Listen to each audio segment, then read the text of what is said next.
positif.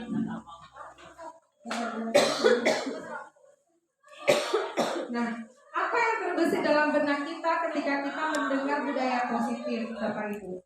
Biasanya ketika kita mendengar budaya positif, yang terlintas itu adalah budaya adalah sesuatu yang sudah biasa kita laksanakan. Positif itu adalah nilai-nilai yang baik, ya, bentuknya ke arah kebaikan.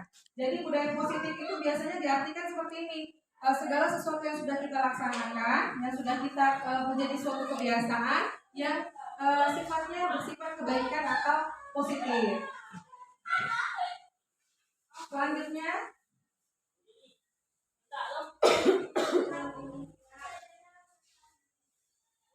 disiplin positif dan nilai kebajikan universal. Mana disiplin adalah, kebanyakan orang itu menganggap bahwa disiplin itu sesuatu yang rumit, ya, tidak nyaman. Kemudian menghubungkannya dengan tata tertib, teratur, kepatuhan pada peraturan, ya. Disiplin juga sering dihubungkan dengan hukuman, padahal sebenarnya disiplin itu hukuman itu merupakan tindakan terakhir, bahkan tidak perlu dilakukan dalam disiplin, ya. Jadi disiplin itu bukan suatu hukuman, ya, tapi disiplin itu adalah suatu tindakan. Kemudian dalam budaya kita, maka kata disiplin dimaknai sebagai sesuatu yang dilakukan seorang pada orang lain untuk mendapatkan kepatuhan. Jadi dalam budaya kita itu disiplin itu masih diartikan negatif karena harus patuh gitu, harus patuh terhadap sesuatu untuk mendapatkan kepatuhan. Nah, Diane Gosen dalam bukunya Restructuring School Discipline 2001 menyatakan bahwa disiplin itu berasal dari bahasa Latin yang artinya belajar, ya. Disiplina artinya belajar. Diane juga menyatakan bahwa arti asli dari kata disiplin adalah berkonotasi juga dengan disiplin diri. Ya, disiplin itu berkonotasi dengan disiplin diri. Disiplin diri membuat seseorang menggali potensi menuju ke arah sebuah tujuan, sesuatu yang dihargai dan bermakna. Dengan kata lain, seseorang yang memiliki disiplin diri berarti mereka bisa bertanggung jawab terhadap apa yang dilakukan dan mendasarkan tindakan mereka pada nilai-nilai kebajikan universal. Nah, ada lagi istilah kebajikan universal.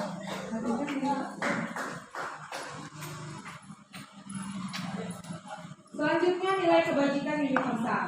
Nilai kebajikan universal adalah nilai-nilai kebajikan yang disepakati bersama. Jadi nilai-nilai kebajikan yang disepakati terlepas dari agama, suku bangsa, budaya dan sebagainya. Artinya mau suku apapun, bangsa apapun, kita tetap menyepakati bahwa nilai-nilai kebajikan itu ini dan ini misalnya. Kemudian ada Dr. William Glasser pada teori control menyatakan bahwa setiap perbuatan memiliki suatu tujuan. Jadi setiap tindakan yang kita lakukan memiliki tujuan. Diane Gosen juga mengemukakan bahwa dengan menaikkan nilai-nilai kebajikan yang diyakini seseorang, maka motivasi intrinsiknya akan terbangun sehingga menggerakkan motivasi dari dalam untuk mencapai tujuannya yang diinginkan. Jadi kebijakan universal ini adalah kebajikan yang nilai-nilai kebajikan yang disepakati. Sebenarnya ada 6 institusi, ya, ada profil pelajar Pancasila, ada beberapa institusi yang sudah menetapkan nilai-nilai kebajikan. Dari ke-6-nya bisa kita adopsi semuanya, tergantung lagi dengan situasi dan nilai apa yang paling memungkinkan untuk kita laksanakan dan paling mendesak untuk kita laksanakan di sekolah kita. Lanjutkan dulu.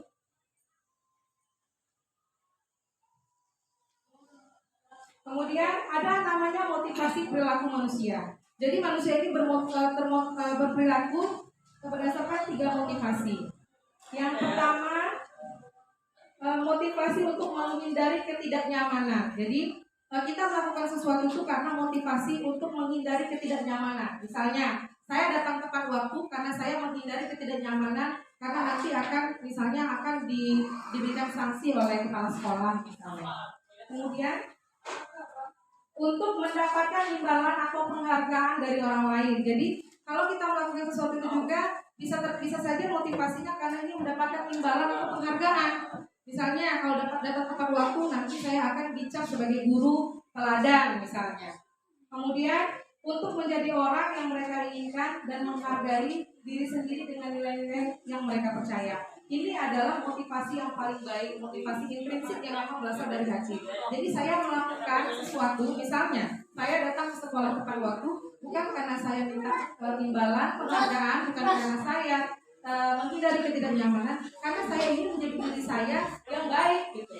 Menjadi diri saya yang saya percaya, yang saya itu memiliki nilai-nilai kepercayaan. Misalnya saya ingin menjadi orang yang disiplin. Jadi nilai yang saya percaya adalah disiplin. Kemudian lanjutkan begini.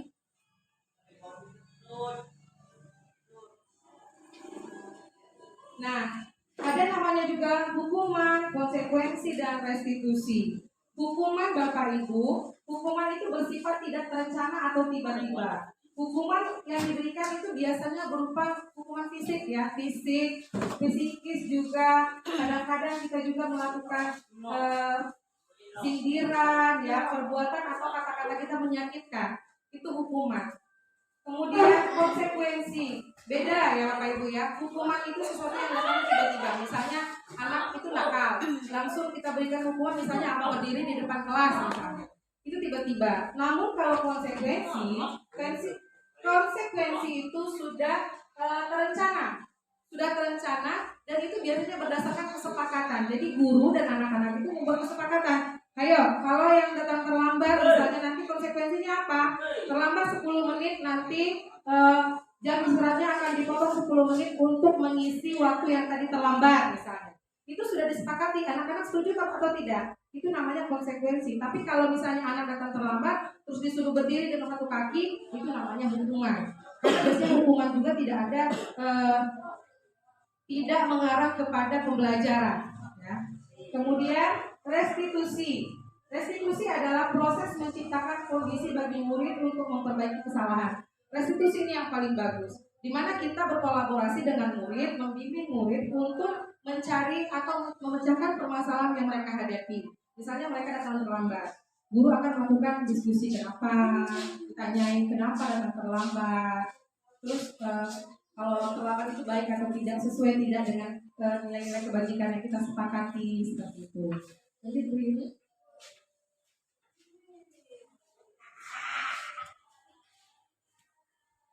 Kemudian dihukum oleh penghargaan. Nah, seringkali kita guru ini memberikan penghargaan ya, penghargaan kepada peserta didik kita. Kita merasa bahwa penghargaan ini akan membangkitkan motivasi, namun sesungguhnya penghargaan ini sama dengan menghukum, ya, menghukum peserta didik. Menurut Alfikon mengemukakan bahwa penghargaan maupun hukuman adalah cara-cara mengontrol perilaku seseorang yang menghancurkan potensi untuk pembelajaran yang sesungguhnya. Jadi penghargaan itu juga menghancurkan potensi untuk melakukan pembelajaran. Karena kenapa? Motivasinya karena akan diberikan penghargaan. Kemudian penghargaan itu memiliki pengaruh jangka pendek dan jangka panjang. Untuk jangka pendek bisa jadi penghargaan itu memunculkan motivasi atau mendorong motivasi yang tinggi untuk jangka pendek. Tapi kalau selalu dilakukan, maka itu berpengaruh pada jangka panjang, yaitu penghargaan itu tidak efektif. Tidak efektif karena apa? Anak itu akan merusak hubungan antara anak yang satu dengan anak yang lain. Misal, kalau misalnya anak A rajin datang ke sekolah, datang tepat waktu, diberikan penghargaan berupa misalnya hadiah. Kemudian anak B, dia sesekali datang terlambat, tidak hanya sesekali saja datang terlambat, tapi juga sering datang tepat waktu, tidak diberikan penghargaan, maka akan timbul kecemburuan, sehingga merusak hubungan antara A dan B dan C. Gitu. Kemudian penghargaan juga menurunkan kualitas diri, karena kenapa yang dikejar hanya penghargaan, bukan karena ingin meningkatkan kualitas. Kemudian penghargaan mematikan kreativitas. Kreativitas anak akan mati karena yang dikejarnya hanya penghargaan, hadiah saja dari guru, bukan karena anak itu ingin menjadi lebih baik. Kemudian dilanjutkan keyakinan sekolah atau kelas. Nah, Bapak dan Ibu, kalau dulu kita pahamnya tata tertib peraturan ya, tata tertib sekolah, peraturan sekolah, tata tertib kelas, peraturan kelas. Namun sekarang peraturan itu sudah dianggap tidak efektif lagi. Yang efektif adalah apa? Keyakinan sekolah atau keyakinan kelas. Kenapa keyakinan? Karena kalau keyakinan adalah sesuatu yang memang timbul dari hati, bukan paksaan. Tapi kalau aturan biasanya itu dibuat oleh sekolah tanpa kesepakatan. Namun pembuatan keyakinan kelas ini juga bisa berakar dari peraturan yang sudah ada. Keyakinan sekolah atau kelas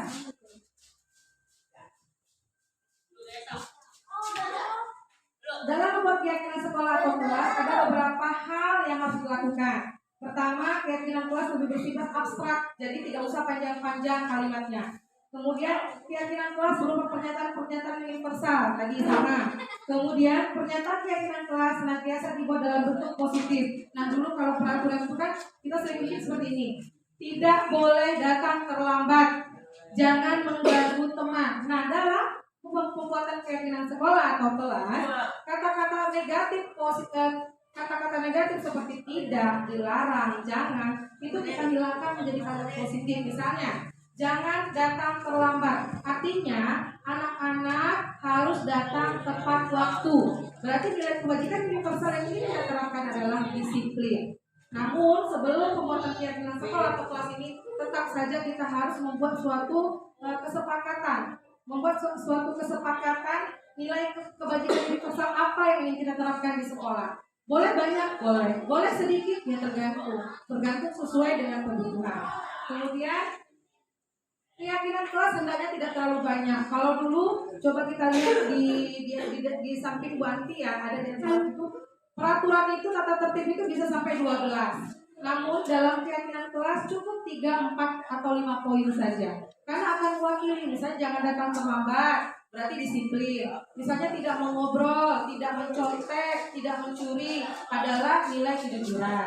Jadi tidak usah peserta didik anak-anak menjaga berkata jujur, berkata dan melakukan perbuatan yang jujur. Berarti mencontek tidak boleh, berbohong tidak boleh, menghargai guru, teman dan sesama misalnya. Berarti anak-anak saling menyayangi, tidak boleh berkelahi. Sudah dalam satu kalimat itu bisa mewakili 3 atau 4 tata tertib atau peraturan yang biasanya kita buat dengan kata-kata negatif ya. Jangan, dilarang, tidak. Kan? Bisa diwakili dengan 1 saja keyakinan kelas. Kemudian keyakinan kelas sebaiknya sesuatu yang dapat diterapkan di lingkungan tersebut. Nah, tadi sudah saya sebutkan bahwa nilai kebajikan universal itu adalah nilai yang kita sepakati. Jadi kalau misalnya nilai itu tidak bisa kita laksanakan karena lingkungan dan keadaan, maka jangan dipaksakan. Banyak sekali nilai-nilai kebajikan universal itu yang bisa kita laksanakan di sekolah tanpa harus memaksakan yang memang tidak bisa, ya sudah gitu. Kemudian semua warga kelas hendaknya ikut berkontribusi. Nah dalam pembuatan keyakinan kelas, anak-anak dilibatkan. Ada curah pendapat. Misalnya anak-anak boleh nggak ya kalau misalnya datang ke sekolah sudah jam 8, kita masuk jam berapa? 7.30. Kalau jam 8 boleh nggak ya? Tidak. Kira-kira baik nggak kalau kita datang terlambat? Tidak, Bu. Artinya mereka sudah menyepakati, sudah memvalidasi bahwa datang terlambat itu tidak baik. Kita buat keyakinan kelasnya, datang tepat waktu. Kemudian bersedia meninjau kembali keyakinan kelas dari waktu ke waktu. Jadi dilihat keyakinan kelasnya. Kalau tidak relevan lagi boleh diganti, boleh ditambahkan. Begitu.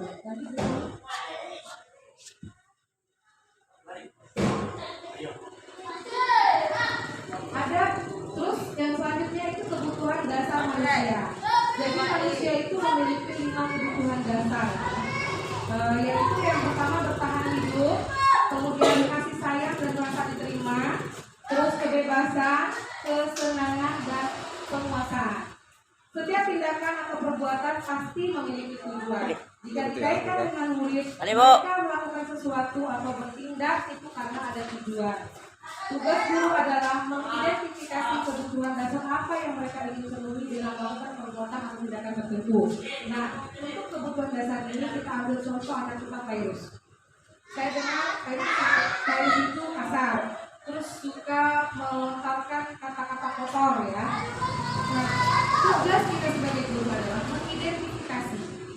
mengidentifikasi kebutuhan apa yang sebenarnya ingin dipenuhi oleh si virus. Kenapa si virus ini berbuat demikian? Tugas kita adalah mengidentifikasi apakah dia merasa perlu apa kebutuhannya itu kasih sayang atau diterima, atau misalnya kebebasan, atau misalnya dia butuh kesenangan, atau misalnya kebutuhannya adalah bertahan hidup atau penguasaan. Nah itu berdasarkan identifikasi. Kita lihat lagi kenapa. Jadi harus ada pendekatan terhadap anak tersebut untuk melihat kebutuhan dasar apa yang sebenarnya ingin dia penuhi.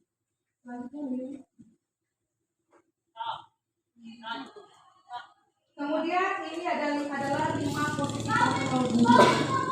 Guru itu memiliki 5 posisi kontrol Bapak Ibu. Yang pertama itu pendukung, ya. Biasanya guru akan meninggikan suara, menghakimi, menunjuk, ya, menyakiti atau menyindir. Seperti guru-guru kita dulu ya. Seperti kalau dulu kan sering sekali guru kita kalau kita misalnya salah melakukan tindakan fisik misalnya ya, atau kata-katanya sedikit kasar atau suaranya lebih tinggi gitu kan. Kemudian yang kedua, posisi kontrol guru itu adalah membuat rasa bersalah. Biasanya guru akan berceramah dan menunjukkan kekecewaan mendalam. Misalnya muridnya salah gitu ya, atau nilainya kecil. Guru akan berkata seperti ini, Ibu kecewa sekali sama kamu. Ibu sudah menjelaskan, ibu sudah memberikan materi, ibu sudah berulang kali mengingatkan, tapi kamu masih saja nilainya kecil. Ibu kecewa sekali sama kamu, sehingga membuat anak itu merasa buruk terhadap dirinya. Kemudian posisi yang ketiga yaitu sebagai teman. Guru akan berfungsi sebagai teman dengan membuatkan alasan-alasan bagi muridnya. Karena begini, misalnya sudah akrab ya, karena sudah akrab tadi, misalnya pada mata pelajaran tertentu, misalnya anak ini tidak mengerjakan PR. Terus guru kelasnya akan bilang begini, maaf Ibu Surti misalnya, memang hari ini dia agak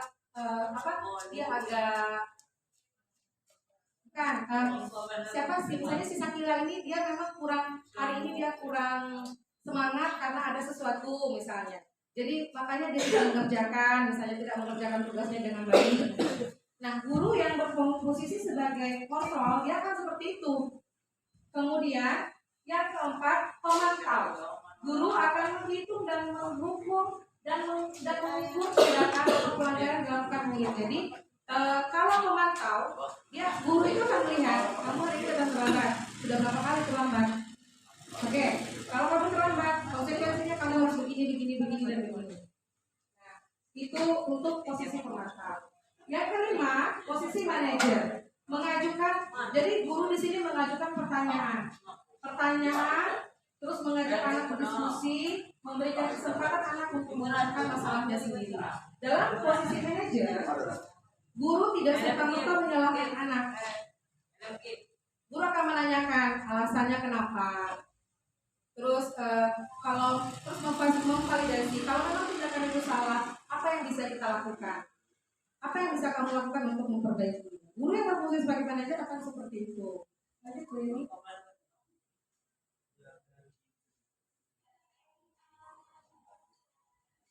Kemudian restitusi dan segitiga restitusi. Tadi sudah kita singgung sedikit di bagian depan ada namanya restitusi. Restitusi itu adalah proses menciptakan kondisi bagi murid untuk memperbaiki kesalahan.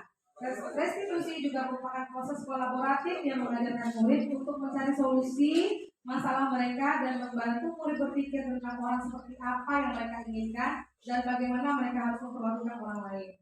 Itu untuk restitusi. Segitiga restitusi adalah cara melaksanakan restitusi itu sendiri. Dalam segitiga restitusi ada 3 langkah yang harus kita lakukan, yaitu yang pertama menstabilkan identitas, terus yang kedua validasi tindakan yang salah, dan yang ketiga menanyakan keyakinan.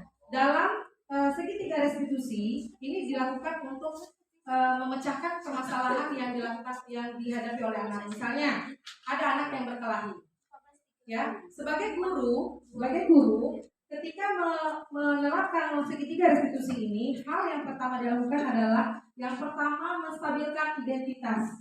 Jadi guru akan bertanya, tadi ibu dengar laporan dari ketua kelas, tadi kamu berkelahi ya? Dia kan jawab, ya Bu. Kenapa berkelahi? Oh begini Bu. Oh iya. Ibu dulu juga sama seperti kamu, ya. juga dulu pernah kesal sama teman. Kesal itu hal yang manusiawi. Itu namanya menstabilkan identitas. Jadi anak ini tidak langsung kamu salah. Menstabilkan identitas. Tidak apa-apa, kamu boleh kesal. Manusiawi sekali kalau kamu kesal, kalau kamu marah. Namun ada hal lain yang perlu kamu lakukan. Nah, kemudian pada tahapan validasi tindakan yang salah. Jadi sudah ditanya, oh kamu kesal, nggak apa, manusiawi kamu kesal. Sekarang ibu mau tanya misalnya, kamu pasti memukul teman kamu ada alasannya kan? Iya bu, tadi dia misalnya tadi dia nyebut-nyebut nama orang tua kami bu. Biasanya kan anak-anak kan seperti itu kan. Nah, oh iya benar. Memang itu tidak baik. Terus apa? Namun kalaupun kamu marah gitu kan, kalaupun kamu kesal, kan ada tindakan lain yang bisa kamu lakukan selain memukul. Jadi anak itu oh iya memukul itu ternyata tidak baik.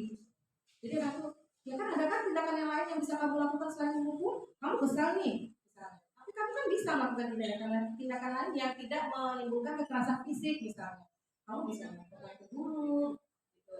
Kemudian yang ketiga yaitu menanyakan keyakinan. Keyakinan kelas apa yang telah kita sepakati? Dari kita ngobrol tadi, ditanya, memukul teman. Kita punya keyakinan kelas? Ya bu. Keyakinan kelas kita apa? Misalnya menghargai dan menyayangi sesama teman. Kira-kira tindakan kamu memukul teman itu sesuai tidak dengan keyakinan kelas kita? Anak ini akan sedikit sekali kecil sekali kemungkinan untuk menentang ya. Karena sudah oh iya ya keyakinan kelas kita itu kan menghargai dan menyayangi teman. Maka anak akan menjawab, ya bu sudah tidak sesuai dengan keyakinan kelas. Nah, setelah anak mengakui bahwa tindakannya tidak sesuai dengan keyakinan kelas yang disepakati, disitulah anak-anak diberikan kesempatan untuk mencari solusi sendiri terhadap permasalahannya. Misalnya tadi, nah itu kan kamu sudah paham ya, jadi salah, tidak baik. Jadi apa yang bisa kamu lakukan misalnya kalau nanti ada teman kamu yang misalnya yang membuat kamu kesal, oh iya bu, nanti kalau misalnya ada teman yang mengejek saya dengan menyebutkan nama orang tua, nanti saya akan melapor kepada guru, misalnya guru mata pelajaran atau guru piket atau kepada wali kelas. Jadi biar teman saya itu ditegur langsung oleh guru, misalnya. Jadi seperti itu dalam rangka segitiga restitusi. Nah, Bapak Ibu, dalam pelaksanaan segitiga restitusi ini memang sepertinya mustahil terjadi, sepertinya ya Bapak Ibu. Namun ini pasti bisa kita lakukan karena nanti kita coba Bapak Ibu, silakan Bapak Ibu coba di kelas masing-masing untuk menerapkan segitiga restitusi ini ketika misalnya anak melakukan kesalahan. Akan lebih efektif mana Bapak Ibu menghukum, memberikan konsekuensi atau menerapkan langkah segitiga restitusi? Akan Bapak Ibu rasakan sendiri manfaatnya, nanti perbedaannya di mana, lebih efektif yang mana? Seperti itu ya Bapak Ibu. Lanjut.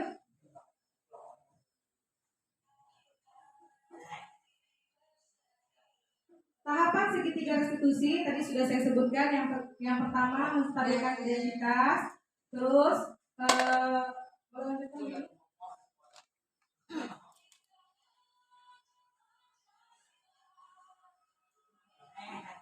ya lanjut ini. Yang kedua,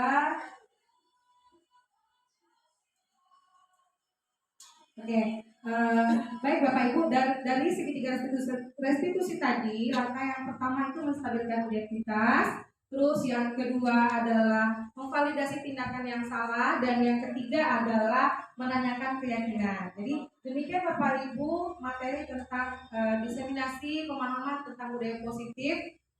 Saya mohon maaf apabila terdapat banyak kesalahan. Namun sebelum saya tutup, saya persilakan Bapak Ibu kalau ada yang mau bertanya. Ada yang mau bertanya? Silakan Ibu Yuni. Ya. Tadi kan ada penghargaan. Mungkin tentang penghargaan. Jadi katanya nggak perlu penghargaan karena tidak efektif, tidak berjangka pendek, terus mengurangi motivasi dan reputasi. Nah, bagaimana kalau saya sendiri ya di kelas sering memberikan penghargaan berupa reward seperti itu, tapi berupa perkataan ataupun karena saya pegang guru, saya sering pakai ekspresi wah bagus gitu. hebat, ya seperti itu ya. Sama Bu Yuni, saya juga seperti itu di kelas. Ketika anak bisa menjawab, wah hebat, pintar, smart gitu kan. Tidak apa, sebenarnya itu secara tidak langsung tidak jadi masalah. Tapi ketika kita memberikan penghargaan berupa perkataan, itu harus diberlakukan sama. Sekalipun misalnya anak itu miss ya, salah jawabannya, tetap hebat. Kenapa hebat? Paling tidak dia sudah berani. Jadi tidak ada perbedaan antara anak yang satu dengan anak yang lain. Misalnya si A diberikan hebat, gitu kan? Wow, kamu bagus, gitu kan? Oh, kamu smart. Semuanya harus dapat seperti itu. Jangan sampai nanti satu diberikan, oh iya bagus sekali, pas ini kamu salah jawabannya. Tidak boleh seperti itu. Atau tidak sama sekali memberikan pujian. Namun nanti setelah di kelas, setelah di luar kelas, ketemu dengan peserta didik kita, bagus loh. Secara pribadi antara guru dengan anak yang bersangkutan. Kalau memang tidak bisa memberikan reward secara keseluruhan, misalnya nggak bisa, memang dia tidak benar menjawab. Sebenarnya tidak ada jawaban yang benar dan salah. Ya. Kalau anak yang sudah mau menjawab, mau benar mau salah, sebenarnya sudah hebat, ya kan? Nah, jadi begitu Bapak Ibu, ketika kita dihadapkan pada, ya kenapa saya kan penghargaan itu kan banyak, tidak hanya hadiah ya, bisa kita dengan tadi kalimat seperti yang Ibu sebutkan. Nah, penyampaian dalam kelas, bagaimana penyampaian dalam kelas itu yang terpenting. Kalau misalnya satu dikasih reward berupa cerdas, itu yang lain juga harus begitu. Jadi tidak ada kecemburuan, meminimalisir kecemburuan atau hubungan yang buruk. Kemudian anak-anak itu merasa seperti ini. Kalau misalnya hanya satu saja, merasa ibu ini lebih sayang ke dia loh. Gak mau saya lagi. Jadi kreativitasnya juga bisa mati. Gak mau saya lagi nanti dipuji sama ibu itu. Ibu itu kan cuma sayangnya sama si Anu. Kalau setiap itu jawab dikasih gini, saya enggak. Ya. Nah itu yang dikhawatirkan. Kenapa penghargaan itu disebut menghukum? Itu karena seringkali karena kita ini kan juga manusia ya, lupa. Seringkali kita ketika anak ini, wah kita ekspresif sekali ya, wah kamu hebat, gila anak ini biasa saja begitu. Maunya adalah guru itu semua anak diberlakukan sama ya, kalau hebat semua gitu. Sekalipun misalnya ada yang hebat, ada yang bagus, ada yang apa terserah, tapi mereka mendapatkan pujian itu sama gitu. Itu Bu Yuni ya. Ya sama-sama Bu Yuni. Ada lagi? Ya silakan Banti. Bu Rizky, saya ingin bertanya, bagaimana penerapan segitiga restitusi itu di sekolah kita? Ya. Oke, dalam penerapan segitiga restitusi itu adalah suatu cara yang kita terapkan untuk menyelesaikan permasalahan yang dihadapi oleh peserta didik kita. Misalnya pas Banti yoga misalnya sering datang ke kelas. Yang kita lakukan sebagai guru dalam menerapkan langkah segitiga restitusi adalah yang pertama, kita tidak langsung menjudge ya. Oh kamu datang terlambat terus bengal gitu. Tidak. Tapi yoga ada kan pendekatan. Yoga, kenapa datang terlambat? Iya Bu, saya tidur kemalaman. Kenapa tidur kemalaman? Kamu main HP Bu. Kenapa main HP? Kan main HP itu tidak boleh sampai malam-malam, ya. Kira-kira kamu main HP itu kenapa? Kami itu tak main HP karena suka main game gitu. Kalau main game terlalu lama benar atau tidak? Masuklah ke langkah-langkah segitiga restitusi. Apakah dalam segitiga restitusi itu tadi yang saya jelaskan itu harus setiap kalimatnya itu berurutan? Tidak, sesuai kebutuhan saja. Tapi langkah-langkahnya harus benar-benar dilaksanakan. Dari pertama kita menstabilkan identitas dulu. Sudah ditanya tadi Bu Anti? Nah jangan langsung kamu salah, kenapa nonton sampai malam? Oke, ibu juga punya handphone. Sesekali ibu juga butuh hiburan. Manusiawi sekali kalau kita butuh hiburan. Jadi anak itu tidak langsung, oh iya salah. Tidak.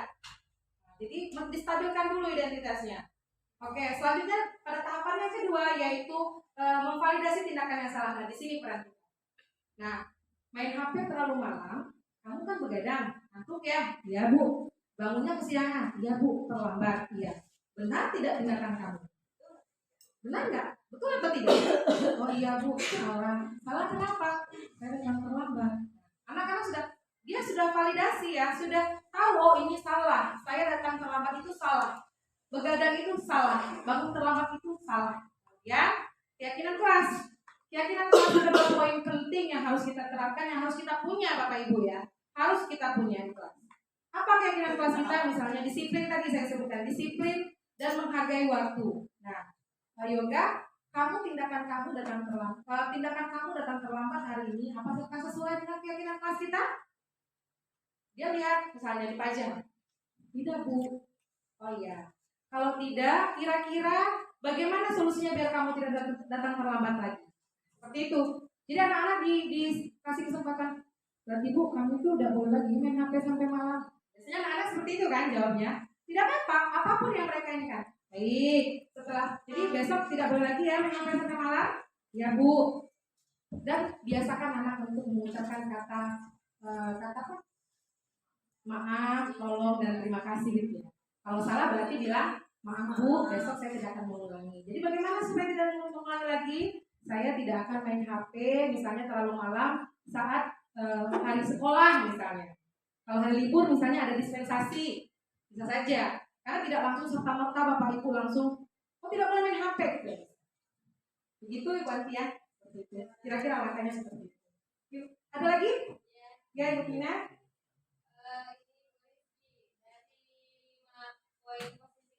Iya. Tadi poin keberapa yang seharusnya dilaksanakan oleh guru? Baik, dari 5 posisi kontrol yaitu penghukum. Yang pertama penghukum, yang kedua pembuat rasa bersalah, yang ketiga sebagai teman, yang keempat sebagai pemantau, dan yang kelima adalah sebagai manajer. Yang paling bagus adalah yang kelima, posisi kita sebagai manajer. Penghukum sudah tidak layak lagi guru menjadi berada di posisi penghukum. Membuat rasa bersalah juga tidak lagi layak seorang guru berada di posisi membuat rasa bersalah, karena posisi penghukum dan pembuat rasa bersalah itu mengakibatkan identitas gagal, Bapak Ibu ya, mengakibatkan identitas gagal peserta didik. Karena kenapa? Mereka akan kebal dengan hukuman, karena sudah biasa, tidak membuat suatu pembelajaran.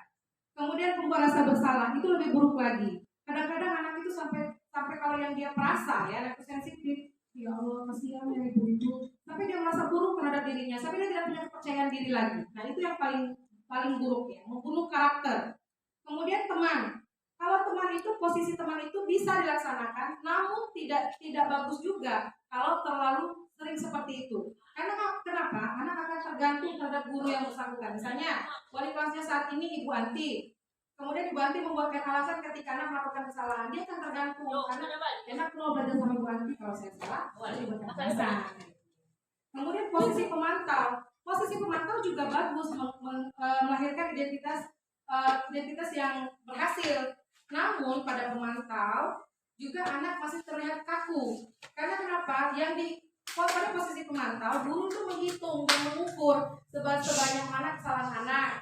Jadi kalau anaknya datang terlambat, konsekuensinya apa? Kalau kamu datang terlambat, nanti kamu istirahat sebelum saya potong ya. Kamu harus mengerjakan tugas yang tadi tertinggal. Seperti itu.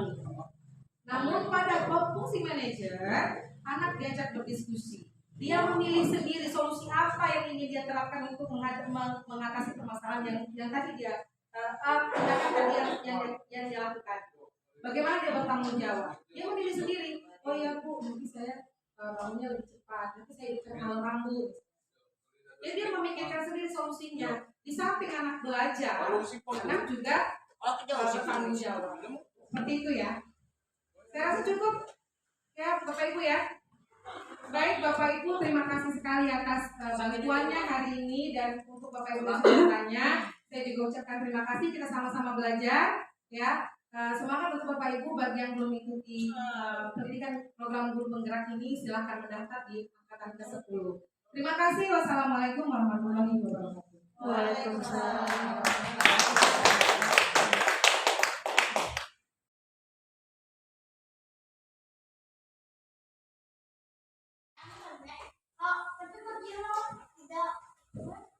Baik, assalamualaikum warahmatullahi wabarakatuh. Selamat pagi anak-anak. Alhamdulillah, hari ini kita masih bisa datang ke sekolah seperti biasa ya. Hari ini pun cerah. Baik, sebelum kita memulai pelajaran, siapa yang mau memimpin doa? Aku. Silakan Azam. Doa sebelum belajar. Yes.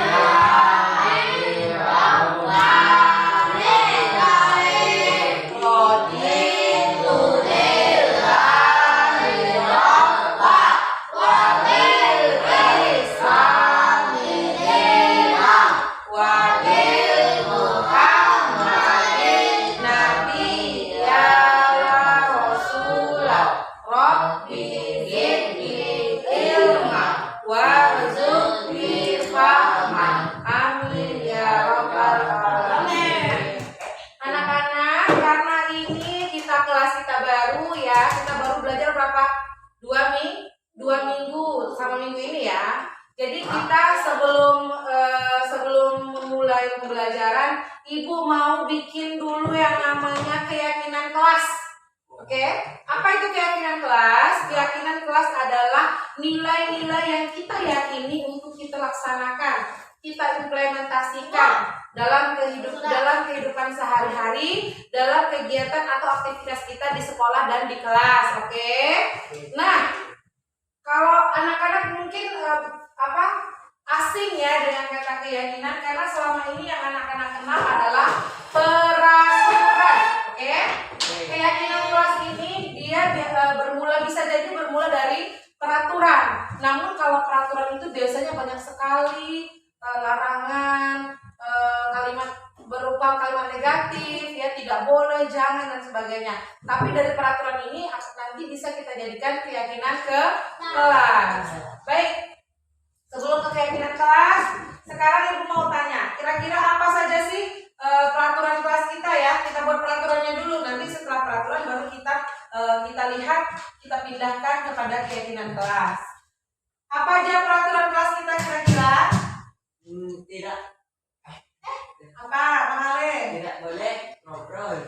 Oke, tidak mengobrol saat jam pelajaran, oke? Sepakat ya? Ya. Oke, Ibu kasih ini, tidak mengobrol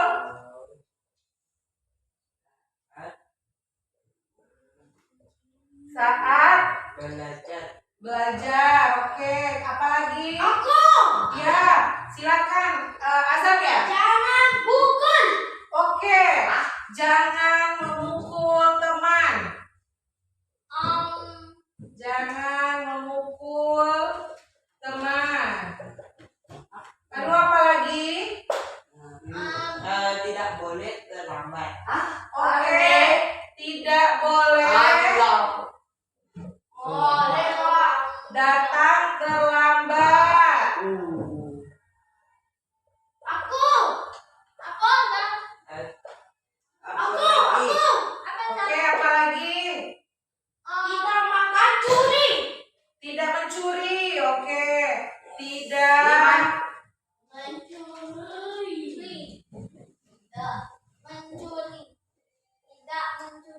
boleh mencuri. Apa lagi? Apa, Fadil? Coba Fadil.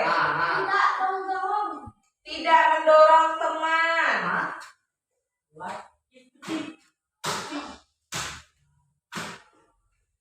Apa lagi? Tidak boleh mencubit. Oke. Apa lagi? Apa, Azam?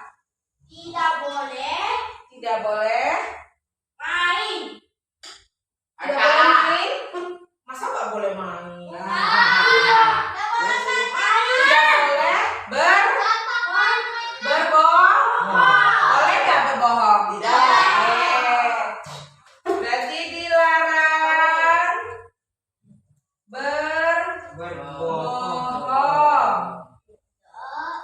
Kalau sudah mainannya diapakan?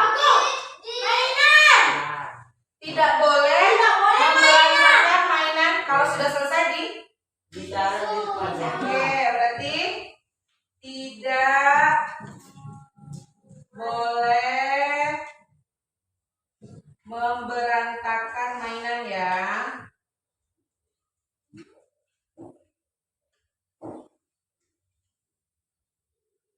Apalagi? Tidak boleh menendang. Oke, sudah ya. Nanti memukul, menendang itu tidak boleh. Artinya kekerasan. Boleh berkelahi enggak? Tidak. Oke, kita tambahkan lagi di sini. Ah.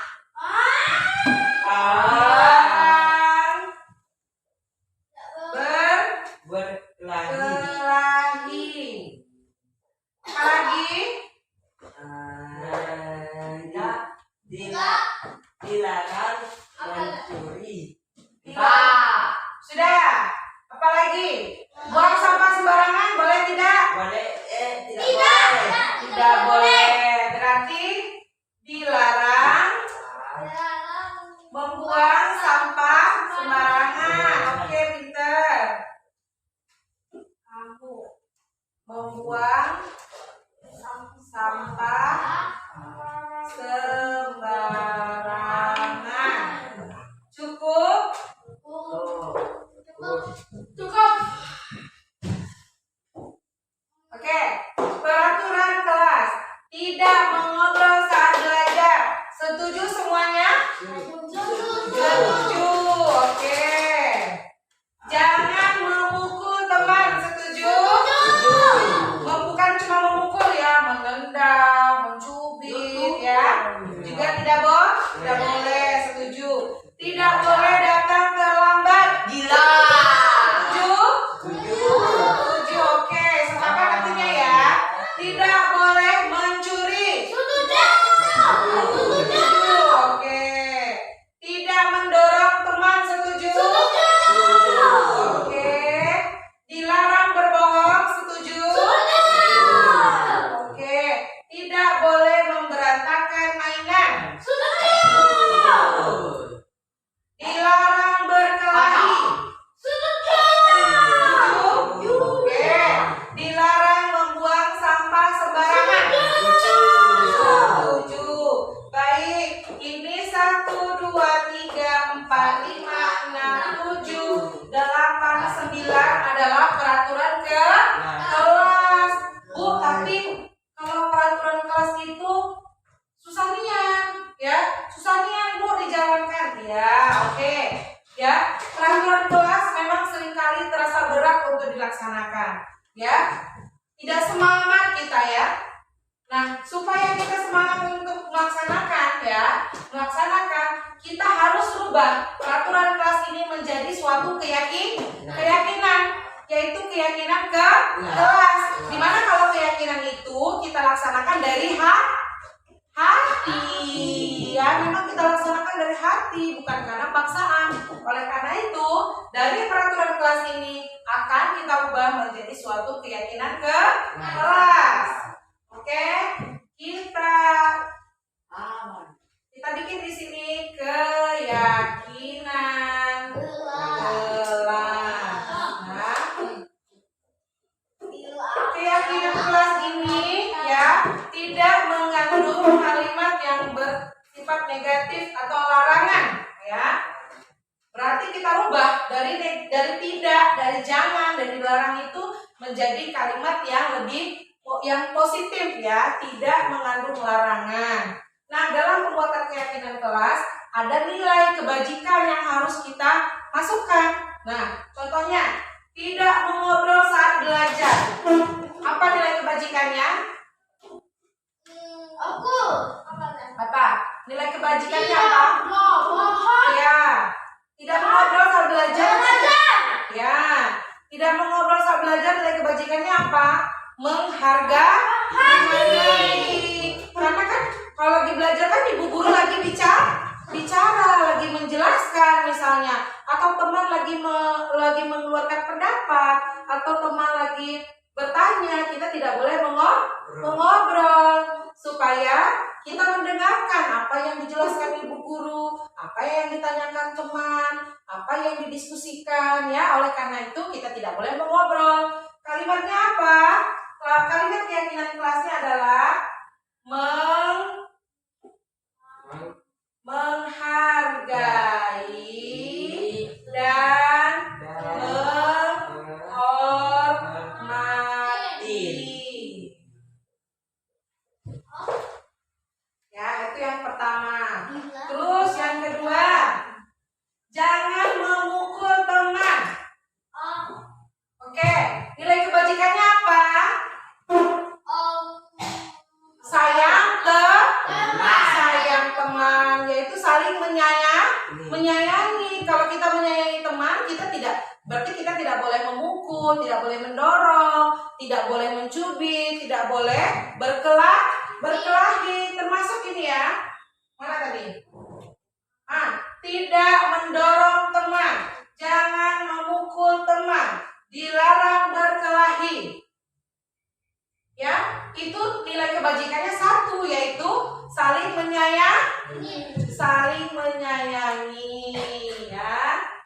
Oke, kita buat sini saling menyayangi dan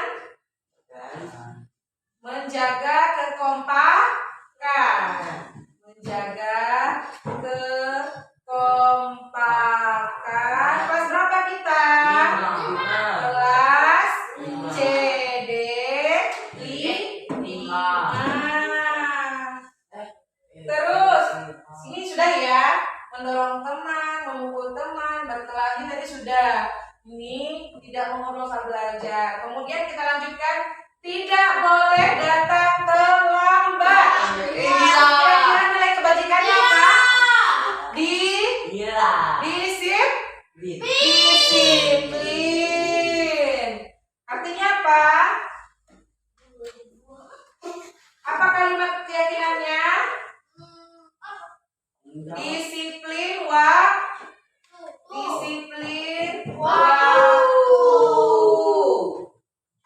Disiplin dan menghargai waktu ya.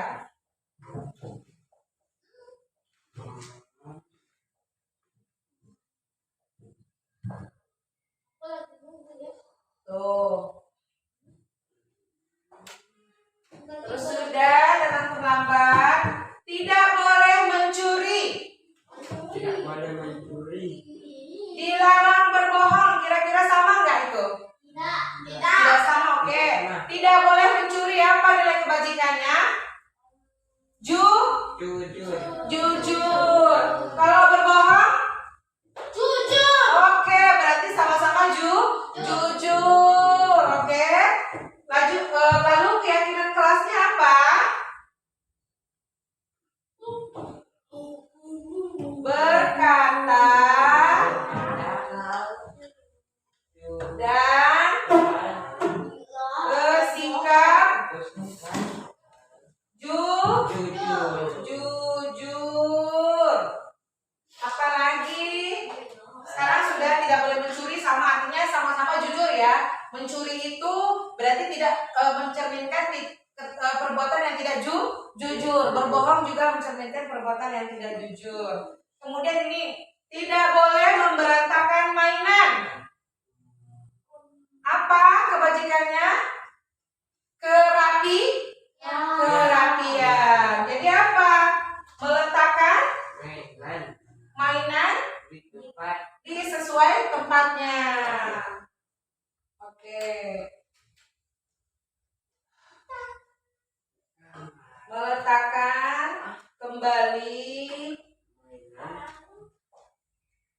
mainan di tempatnya.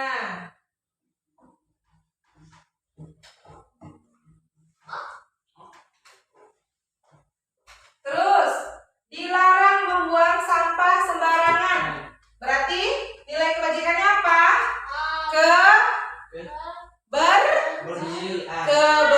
Kebersihan. Lalu keyakinan kelasnya apa? Menjaga kebersihan kelas.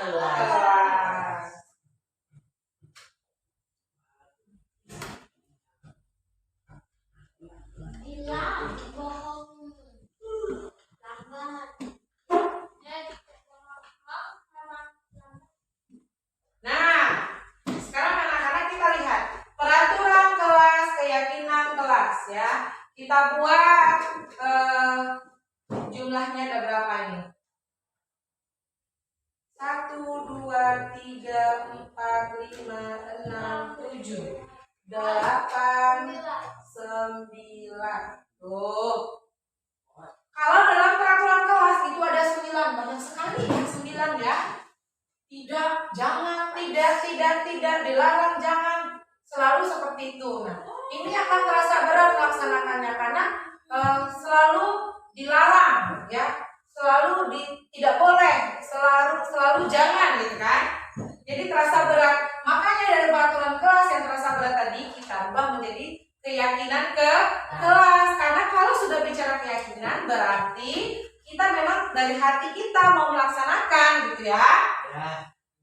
Lalu dari 9 ini kita jadikan keyakinan kelas menjadi 6 keyakinan kelas. Dari 9 menjadi 6. Saling menghargai dan menghormati. Ya, saling menghargai dan menghormati. Sebenarnya ini boleh saja disatukan dengan saling menyayangi dan menjaga kekompakan kelas CD5. Ya, saling menghargai, boleh di sini saling menghargai, menyayangi dan menghormati serta menjaga kekompakan kelas CD5. Jadi bisa jadi lagi, ini kita ubah saja supaya tidak terlalu banyak kegiatan kelasnya.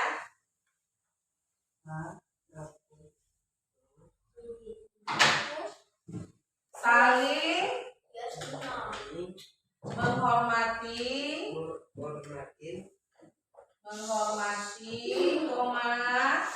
menyayangi serta menjaga kekompakan kelas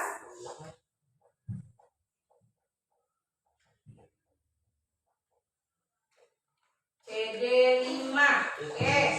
Nah, dari sini, dari 9 tadi, akhirnya hanya jadi 5 saja keyakinan kelas, tidak usah banyak-banyak.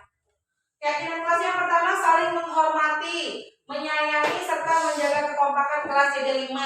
Menghargai, misalnya menghargai, ada teman yang sedang bertanya, ibu guru sedang menjelaskan, kita lagi berdiskusi, tidak boleh mengobrol, tidak boleh memotong pembicaraan. Kalau mau memberikan masukan, angkat tangan. Ketika sedang belajar misalnya mau keluar, angkat tangan, bilang permisi. Menyayangi itu berarti kita tidak boleh berkelahi. Kalau kita berkelahi kan nggak sayang artinya ya. Kalau sayang tidak boleh berkelahi. Tidak boleh menyakiti juga kalau kita sayang. Namanya juga sayang. Kalau kita sayang, tuh lihat sama misalnya kita sayang sama ibu. Boleh nggak kita menyakiti ibu? Tidak boleh kan? Kita tidak akan menyakiti kalau kita sayang, ya kan? Terus menjaga kekompakan kelas. Nah, kompak ya, kompak. Nah, dan supaya kompak ini tetap terjalin bagaimana? Ya jangan berkelahi, ya saling menyayangi, ya saling menghormati, ya. Kemudian yang kedua, disiplin dan menghargai waktu. Disiplinnya bagaimana? Datang tepat waktu. Kita masuk jam berapa? 7:30.